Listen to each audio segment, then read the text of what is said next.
She betrayed me, so I ruined her wedding night. I never thought my life would fall apart on a Tuesday night at 2:13 a.m.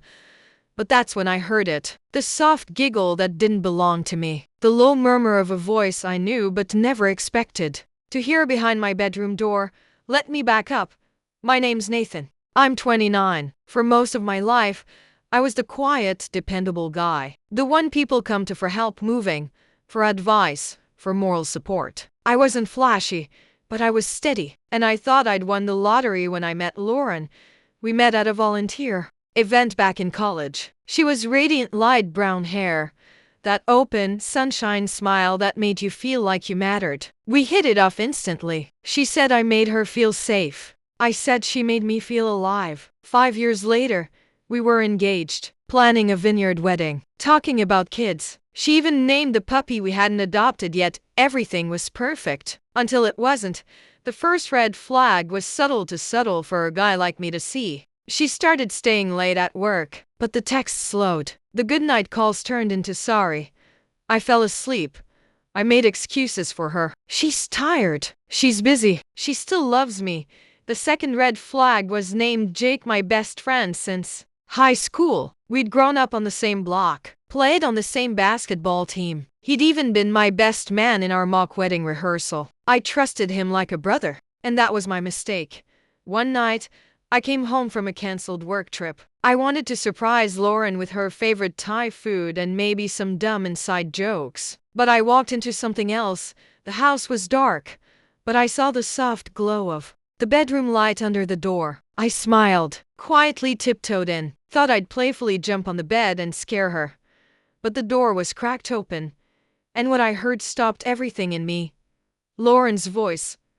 I can't wait till it's just us. Then Jake's. After the wedding, we'll figure it out. I didn't burst in. I didn't shout. I slowly backed away, each step heavier than the last. I drove around aimlessly for hours. My food got cold in the passenger seat, and my entire world burned down in my chest. You know that feeling where your stomach drops, but your mind's still pretending it didn't hear what it did. I kept telling myself I misunderstood. Maybe it was a joke. Maybe it wasn't what it sounded like. But I knew.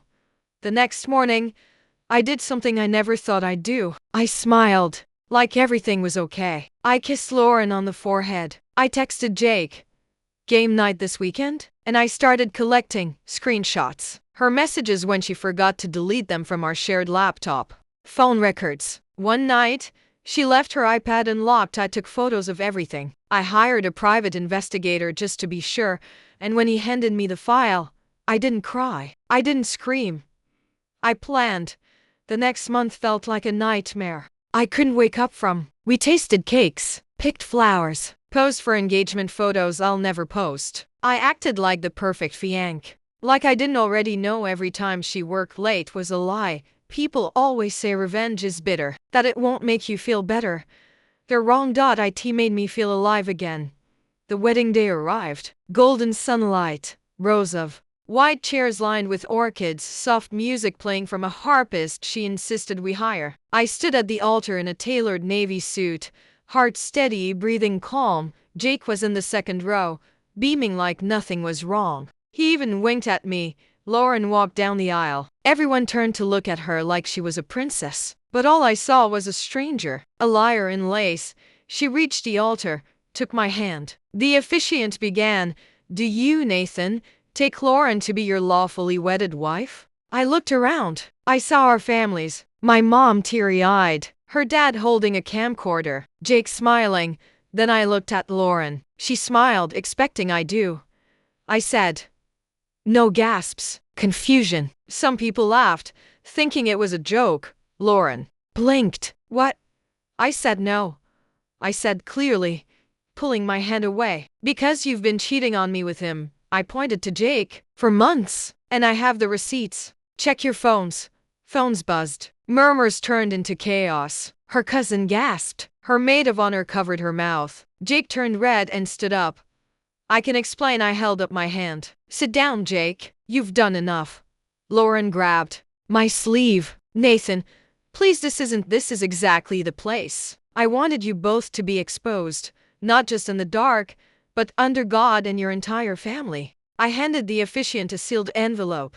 Inside was everything: the investigator's report, a flash drive with recordings, and a check covering every expense. Because I wasn't going to let them say I ruined anything. I paid for it all. Then I turned around and I walked away. They tried to contact me for weeks. Calls, emails, begging for a second chance. Jake even had the audacity to ask if we could talk it out like men. I blocked them both. I moved cities, focused on myself, started my own creative agency. It's thriving. I met people who value honesty, people who remind me that trust isn't weakness, it's a gift you give once. And Lauren, last I heard, she moved back in with her parents. Jake lost his job. Apparently, karma arrived to their lives too. Sometimes revenge isn't about rage, it's about peace.